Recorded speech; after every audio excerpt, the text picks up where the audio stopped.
толстостенная посуда, отлитая вручную. Кукмара. Удобная посуда. Вкусная еда. Исянмесез, дослар, здравствуйте! В эфире ваше любимое кулинарное шоу «Секреты татарской кухни». И сегодня с нами готовит заслуженный деятель искусств Российской Федерации и Республики Татарстан, народная артистка нашей республики, композитор Резида Ахиярова. Каршалыз, дослар! Исянмесез! Добрый день. Спасибо, что зашли к нам на огонек, на нашу кухню. Было очень приятно. Резида Ахиярова. Композитор, народная артистка Республики Татарстан, заслуженный деятель искусств России и Татарстана. Родилась в деревне Верхняя Яркеево Илишевского района Башкирской АССР.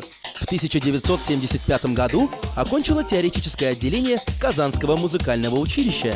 В 1980 году с красным дипломом окончила Казанскую государственную консерваторию по специальности композиция, класс профессоров Белялова и Жиганова. С 1988 года Резида Ахиярова является членом правления Союза композиторов, а с 1999 года заместителем председателя Союза композиторов Республики Татарстан. В 2008 году за оперу «Любовь поэта» и цикл симфонических произведений Резида Закиевна была награждена Государственной премией Республики Татарстан имени Габдуллы Тукая. Резида Ахиярова – автор оперы, симфонических и камерно-инструментальных произведений, музыки для драматических театров, популярных эстрадных песен и романсов. В прошлом году в Театре оперы и балета имени Мусы Джалиля состоялась премьера балета Резиды Ахияровой «Золотая Орда». Резида, я надеюсь, вы принесли как композитор какой-то такой музыкальный оригинальный рецепт? Ну, насчет оригинальности, это судить зрителям. Я хочу сегодня приготовить жаркое из говядины с грибами. Вот такое блюдо. Татарский вариант, насколько я знаю, это итле гэмбале кыздырма, да? Да, ну, татарский вариант можно так назвать. Его можно приготовить и вот на такой сковородочке, и можно готовить в горшочках. Кыздырма образована от татарского глагола «кыздырырга» – «жарить». Кстати, технологию жарения продуктов русские повара переняли именно у татар. В классическом варианте кыздырма по-татарски готовится из говядины и подается на раскаленной сковороде с запеченным картофелем. Резида, как всегда, я на своей кухне помощник. Да. Командуйте, с чего начинаем? Давайте с мяса начнем. Тяжелая артиллерия. Говядина? Обязательно говядина. Я делаю мелкие кусочки, потому что, ну, чтобы как следует проварилось все это, и чтобы это было быстрее. Потому что у меня всегда цейтнот, и, в общем, я люблю все делать быстро. Вот только хотел спросить, неужели у композиторов при вашей загруженности хватает времени готовить? Вы знаете, ну, приходится и работать, и готовить все вместе, потому что жизнь есть жизнь, одними песнями сыт не будешь, вот. И поэтому приходится готовить и для родителей, и для внуков, и для себя, для всех. Руслан, чтобы вы не стояли тоже и вы немножко помогали мне, чтобы у нас процесс прошел побыстрее, я сейчас покажу, вот как дальше, значит, мы режем лук. Так. Берем луковицу. Я ее вот обычно вот таким образом, помельче тоже. И вот так вот ну и все. шинкуем. Вот все 3 луковки. Так, ну давайте. Таким образом, пока можете помочь мне. Вот ваши блюда с детства какие можете назвать? То есть, которые все говорят, давай, приготовь мне кастыбы, например. Ну, у меня бабушка не очень баловала нас кастыбыми, она больше любила вот супы различного рода. И я помню, вот она часто готовила суп с лапшой, с домашней лапшой. Не такой, которую вот мы покупаем в магазинах, очень мелкая, она была покрупнее.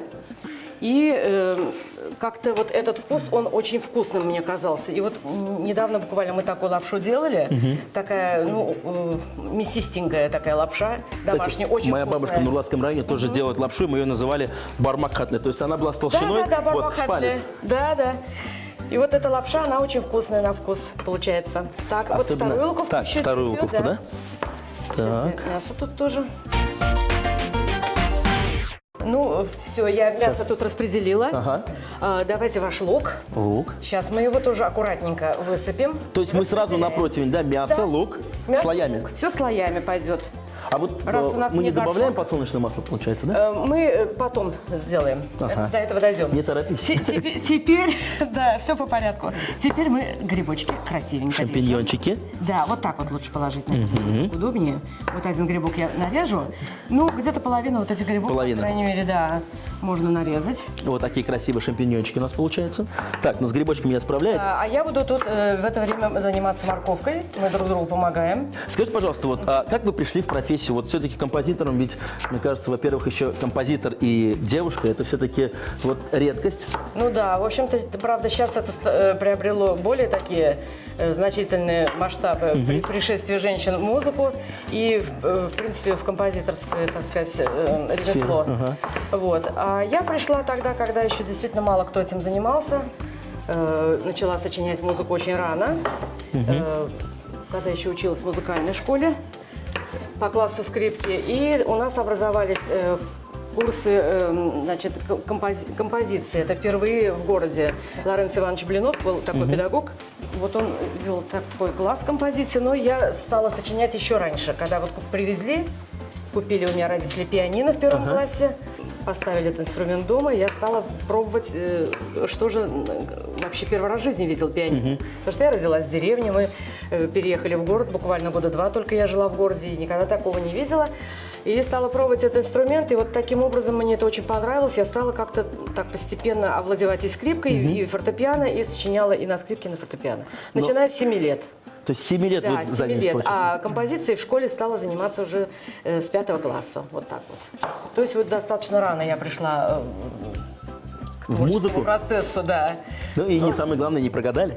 Ну да, в общем-то, через сопротивление, потому что я всегда говорила, что мужчины только бывают композиторами, что женщины не становятся композиторами, и спорила с мамой об этом. Ну а в наше время, вот кому все-таки проще пробиться? Композитору мужчине или композитору женщине? Конечно же, композитору мужчине. Потому что композитор – это так же, как космонавт, так же, как полярник. Это, наверное, в общем-то, мужская профессия. Как То есть нужен пилот. характер, сила воли. Да, безусловно. И характер, и сила воли, настойчивость, целеустремленность. Если всех этих качеств нет, если будешь вот всегда стоять на кухне, то ничего никогда не будет. Спасибо, что заметили мою профессию. Вот, поэтому, конечно же, мужчинам проще. А вот есть любимые композиторы, мужчины, вот с которых, Мужчины вот, или сказать, любимые композиторы? давайте совместим оба вопроса, с которых вы брали пример, которые, ну вот, когда вы были еще, так скажем, Кумиры студентки, мои? да, кумиры ваши. Ну, конечно же, есть. Я всегда любила музыку Моцарта, всегда любила Бетховена, всегда любила Чайковского. И они, в общем-то, и по сей день остаются моими кумирами. Но к ним еще прибавилось ряд имен. Я очень люблю Верди, люблю Пучини. Это тоже композиторы оперные, которые просто в моем сердце всегда. Вот. Ну, много вообще люблю музыку разную, не только оперную и классическую. Я люблю и джаз хороший, люблю хорошую рок-музыку, и попсу хорошую. Ну, в общем, все, что красиво. Дорогие друзья, насколько... Всё, что красиво и хорошо, я все люблю. Вот они настоящие композиторы женщин. Видите, и рок, и попсу. Дорезаю, все это кладу сюда. Так, третьим слоем у нас идет морковочка. Да. И готовы у меня грибочки, шампиньоны. Так, мы, знаете, сначала посолим А, мясо, так. потому что, чтобы оно лучше вобрало в себя соль. Так, недосол плохо, а пересол еще хуже. Поэтому я делаю это очень тщательно и аккуратно. И перчик. Перчик обязательно. Ну, давайте перчик я возьму на себя. Если я не досолю, то... То значит, Руслан переперчил. Возможно, так. Так, достаточно или еще? Вот еще вот это место. Все, спасибо. Так.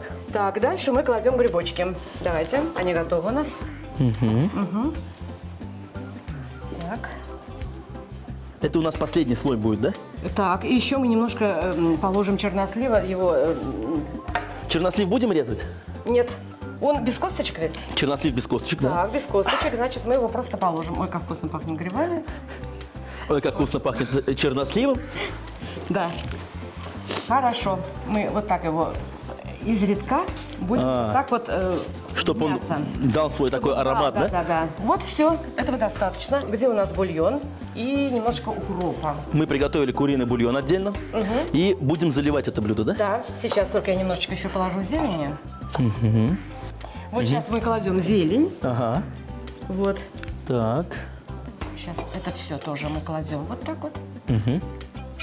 И И наш куриный бульончик, который мы приготовили заранее. бульончик, а потом уже картофель. А, еще будет картошка. Картофель, да. Так. Много слишком не кладите. То есть Потом мы, если что, подбавим. достаточно? Пока достаточно, да. Итак, остается у нас последний ингредиент. Картофель. Это картошка. Может быть, он весь картофель и не понадобится нам, но сколько... Тоже кубиками. Знаете как? Я вообще люблю вот такие, конечно, вот такие кусочки. Кругляшочки. Да, вот такие, тонкие только, не толстые. Неправильно режете. Еще тоньше. Знаете как? Вот я сначала картошки вот так вот раз, и пошли вот так вот. Сейчас вот уже трудно. Вот так. Вот, дорогие друзья, композитор дает мастер-класс кулинару. И ведь правильно дает. Так. Как можно тоньше, чтобы это быстрее сварилось тоже, пропеклось. Вот, мы все это будем красиво сразу вот так вот слоями выкладывать. А вы помните вот свою первую композицию, когда вы написали? Да, очень хорошо помню, даже сейчас, если бы тут стоял рояль, могла бы сыграть. Это называлось произведение «Я скучаю по папе». Это было в 1 классе. У меня папа уехал в командировку в Москву. Вот. И я очень по нему скучала. Вот написала очень такую грустную музыку. И вот так назвала это. «Я скучаю То есть по папе». уже в 1 классе первое произведение? Да, да. Ну, а вот серьезные произведения? Что касается тоже зрелых работ, они уже начались в консерватории, и некоторые из них, в общем-то, исполняются и до сих пор из этих произведений. А уже настоящее творчество такое пошло уже, когда я закончила консерваторию, начала серьезно заниматься музыкой. Ну, а вот вспомните, как вы пришли в оперный театр?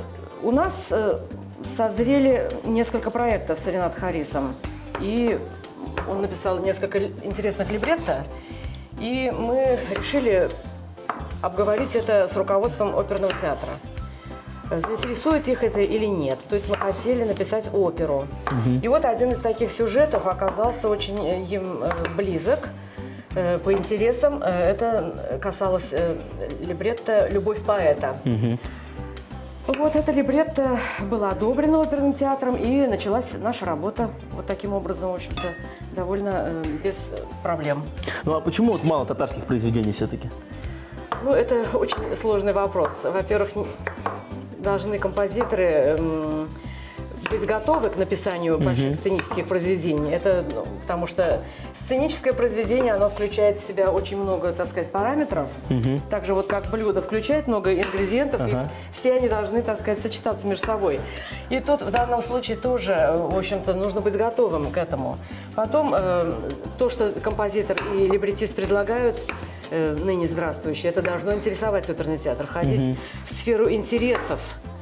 То есть, ну, потом это, наверное, должны быть такие проекты, на которые будет ходить зритель. Тут учитывается абсолютно все. Вот если все это совпадает, то да, пожалуйста, получаются проекты. Ну, я думаю, у нас сегодня все совпадет и получится замечательное блюдо. Ну, будем надеяться, Так, надеяться. картошечку мы закладываем. О, отлично. Вот видите, как вы мне помогли. Мы ее еще раз сверху подсолим, потому что она у нас не охваченная осталась, и чуть-чуть Так, подперчим. подперчим, отлично. Да, это вы любите. Да, Это перец. только не слишком сильно картошку. Чуть-чуть. Вот немножко. Для цвета. Да. Так, и соль. Да. Добавляем бульона чуть-чуть. И все это мы будем запекать. Итак, все у нас готово для того, чтобы отправить это блюдо, которое мы, кстати, формировали в специальной антипригарной форме. И отправляем его в духовочку на сколько? Примерно на час, наверное. Примерно на час. Да, и будем смотреть и добавлять бульон, если что. Кыздырма из говядины с грибами. Форму для запекания выложили слоями мелко нарезанную говядину, лук, морковь, шампиньоны и чернослив. Все посолили, добавили перец и посыпали свежей зеленью. Последним слоем выложили нарезанный кружочками картофель, добавили немного воды и поставили в духовку на 1 час.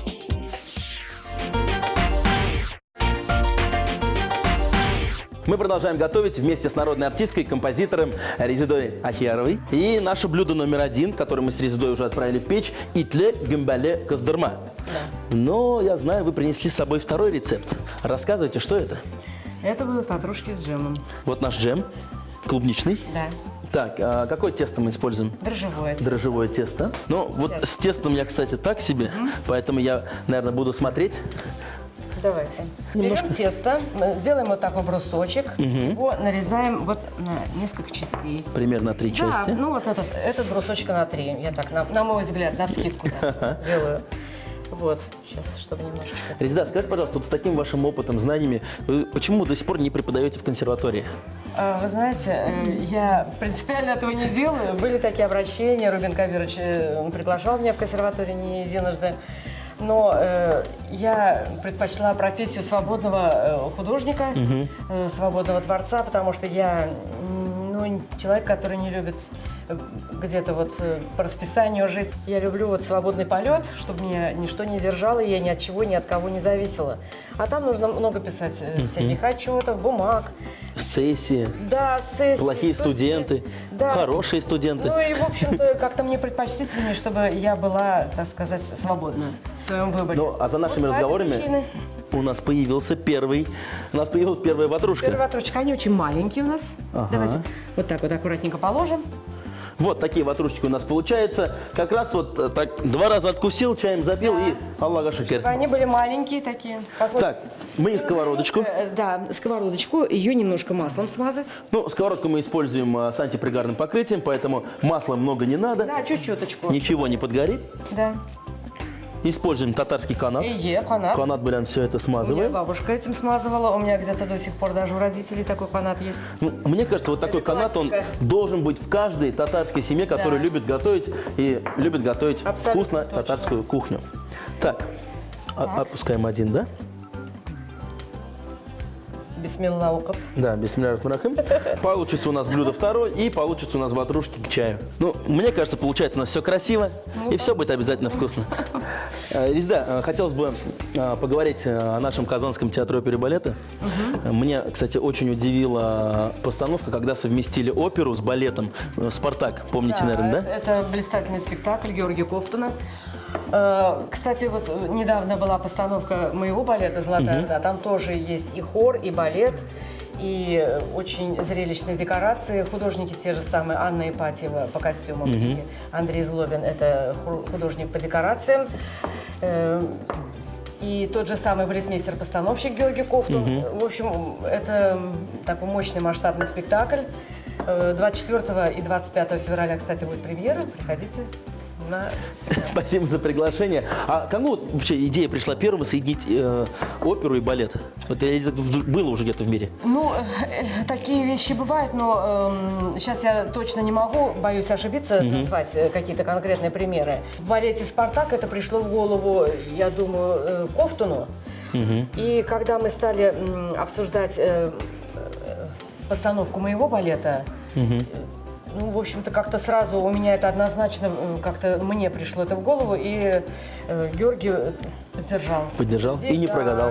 Да, в общем-то, это дает мощь, а у меня в балете они участвуют, танцуют даже. Вот один из артистов хора исполнял балет.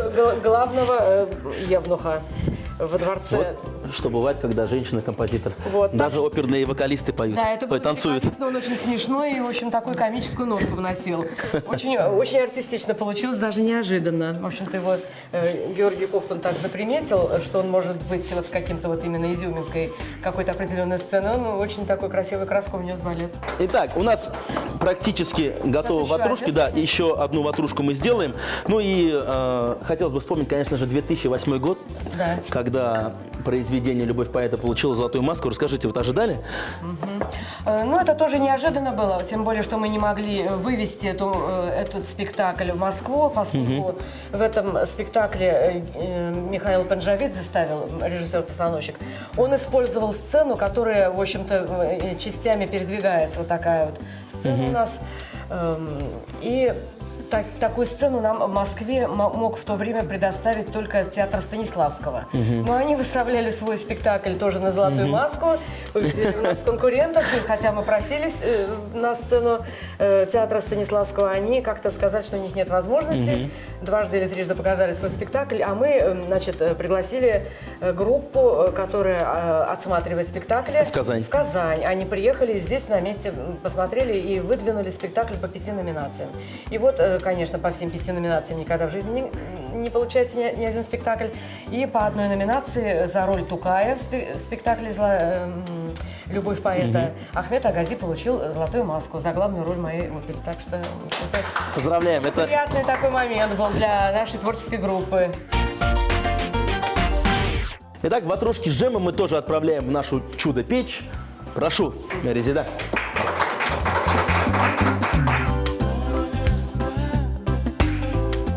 Подождем еще немного и попробуем эти два замечательных блюда. Ватрушки с клубничным джемом. Тесто разделили на шарики весом 40-50 грамм и раскатали в тонкие лепешки. В середину каждой лепешки положили немного клубничного джема. Края лепешки приподняли и защипали. Приготовленные таким образом перемичи выложили на смазанный растительным маслом противень и поставили в духовку на 30 минут. Дорогие друзья, если вы не успели записать рецепты сегодняшних блюд, заходите в нашу группу ВКонтакте. Готовьте вместе с нами, выкладывайте свои фотографии. Мы ждем вас. Резида, ну что ж, настал самый вкусный момент нашей оперетты. Да. Блюдо готово, костдерма на тарелочке. Вот такие красивые ватрушечки. Но мы по традиции начнем со второго блюда. Да. Думаем о хорошем. Картошечка, грибочки, мясо. Все как положено. Бисмилля рахман рахим. Самое главное, мясо получилось мягким. Да. И солью вы, кстати, не прогадали. С солью все в порядке. Я очень переживала за этот момент. Ну, какой итог этому блюду могу я лично сказать, да? Ингредиенты самые простые, Да. которые всегда легко везде найти. И все это, если смешать, любители, кстати, могут добавить сюда майонез, но я бы не да. стал, да, потому что Я- оно более жирным будет Да, уже. да. Я считаю, что нужно есть такую здоровую, хорошую пищу. Почему? В принципе, мясо тоже некоторые обжаривают. Я никогда для таких блюд не обжариваю мясо, чтобы все было натуральным, давало сок естественный, натуральный. И вот, и мне кажется, это будет полезнее. Да, и для любителей бульончика, здесь у нас в форме остался Да. бульон, то есть можно и в большой да. тарелке подавать. Дорогие друзья, итле гембале костдерма получилось на ура. Спасибо, спасибо, Резида. Ну что ж, второй мы доедим чуть позже, а сейчас, как любитель ватрушек, чая. да, в том числе чая, ватрушек и пирожков, я предлагаю попробовать наше сладкое блюдо. Вот такое пышное оно получилось. Можно я возьму сам? Да, ватрушечку. Чтобы Итак. сохранять пропорции. Тоже вроде неплохо. Не знаю, как со стороны. Очень вкусно. Браво! Резида, надеюсь, вы со мной согласитесь. Блюда у нас сегодня получились очень вкусными. Залог и секрет этого – это вкусные ингредиенты, хорошее настроение. Хорошая компания. Хорошая компания и замечательная посуда с антипригарным покрытием, которую мы сегодня использовали. И от нашего партнера Кукмарского завода металлопосуды я дарю вам вот такую сковородку с керамическим покрытием. Прошу вас. Мы готовим на этой посуде и готовьте вы. Не пожалеете. Посуда бренда Кукмара. Качество по немецким технологиям.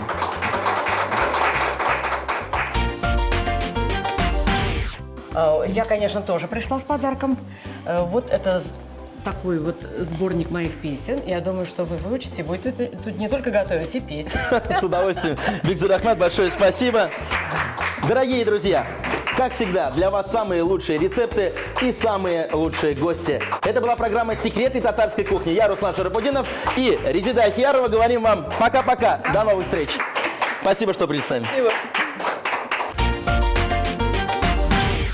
Не пропустите в следующей программе с песнями под гитару готовим и поздравляем всех защитников Отечества с праздником. Секреты татарской кухни. По воскресеньям в 12:30, повтор во вторник в 13 и в субботу в 9 утра. Кукмара. Толстостенная посуда, отлитая вручную. Кукмара. Удобная посуда. Вкусная еда.